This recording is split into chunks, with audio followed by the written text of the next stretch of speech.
हम लोग जब आए थे तो नॉर्मल फीवर था। फीवर में डॉक्टर प्रभात उनसे उनके अंडर में हम लोग एडमिट हुए। देन फिर ये केस ट्रांसफ़र हुआ डॉक्टर ओम प्रकाश सर को, जिन्होंने डायग्नोज किया कि जो CSF है वो लीकेज हो रहा है एंड उसका जो बेस्ट ट्रीटमेंट है that is only the surgery. वो सर्जरी कराने के लिए she was not ready because क्योंकि वो ब्रेन से रिलेटेड सर्जरी थी, उसमें डर था कि कहीं कुछ हो ना जाए। But doctor Om Prakash sir has suggested and उन्होंने कन्वे किया इस तरीके से कि शी वॉज़ रेडी कि ओके ठीक है मैं सर्जरी करा लूँगी।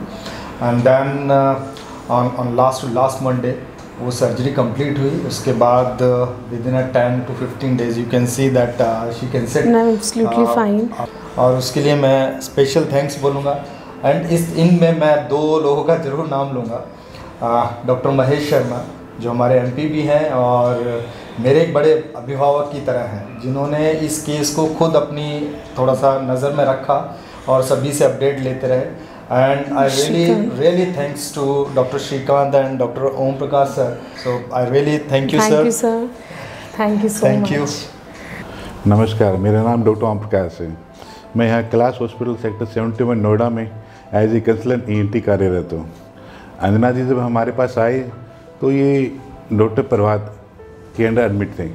ये जब आए तो इनको कंप्लेंट था कि एक नॉर्मल फीवर आ रहा था, बट डॉक्टर प्रभात ने डिफरेंट टेस्ट किए बट कोई डायग्नोसिस नहीं हो पा रहा था।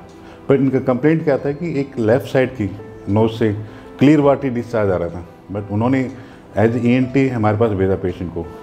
जब हमने पेशेंट को देखा तो हमने कुछ टेस्ट किए, CT स्कैन, MRI, एंडोस्कोपी किया, तब हमें डायग्नोज हुआ कि इनको लेफ़्ट साइड से CSF राइनोरिया हो रहा है, यानी कि जो ब्रेन का पानी है वो नाक के थ्रू बाहर आ रहा था, है ना। और इनको कंप्लेंट पिछले 2-3 महीने से हो रही थी।